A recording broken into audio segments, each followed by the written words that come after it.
Au Bénin, aucune marchandise n'a été expédiée du port de Cotonou vers Niamey depuis la fermeture de la frontière Bénin-Niger après le coup d'État du 26 juillet 2023. L'autorité du port autonome de Cotonou a annoncé dans un communiqué la suspension des importations vers le Niger. Pour des raisons opérationnelles et de congestion, depuis le 25 octobre 2023, le chargement des marchandises à destination du Niger au port de Cotonou est suspendu jusqu'à nouvel ordre. Le Niger est un pays non marin et reçoit la plupart de ses importations du port de Cotonou. Mais depuis le coup d'État du 26 juillet contre le président Mohamed Bazoum, ces échanges sont suspendus en raison de la décision de la CEDEAO de fermer ses frontières avec les pays d'Afrique de l'Ouest.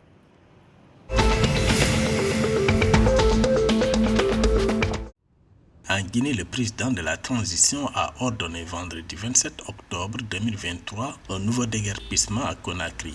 Dans la ligne de mire du colonel Mamadou Doumbouya, les encombrants qui joncent les différentes voiries nouvellement bitumées à Conakry. Selon le porte-parole du gouvernement, le chef de l'État a donné des instructions fermes de procéder au déguerpissement des voiries aussi longtemps que les gens reviendront dans ces lieux. Il a ordonné au ministre de la Sécurité de l'administration du territoire et celui de l'habitat de commencer dès le 28 et 29 octobre à déguerpir les encombrants sur les différentes voiries de la capitale. Le colonel Mamadi Doumbouya déplore l'envahissement des entreprises situées sur les nouvelles voies qui ont été bitumées à Conakry.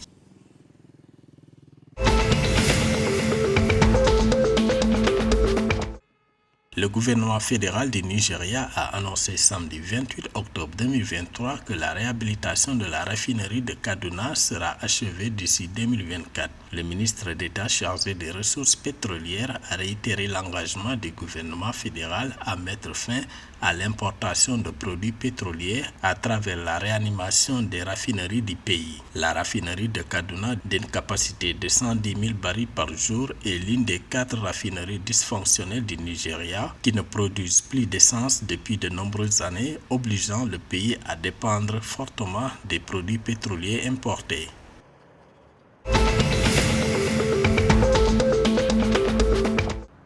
La compagnie d'électricité du Ghana a annoncé le 28 octobre 2023 le rétablissement de l'électricité pour mettre fin aux coupures de courant intermittentes à travers le pays en raison de la récente pénurie de gaz. La fin de délestage fait suite à la reprise de l'approvisionnement en gaz de Tokaradi destiné aux centrales électriques de Tema.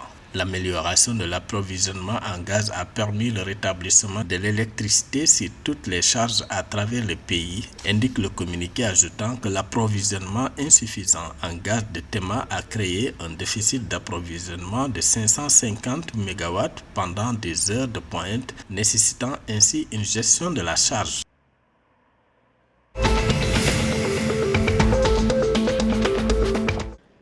Au Mali, les forces armées maliennes ont neutralisé une cinquantaine de terroristes dans plusieurs localités du nord et du centre du pays.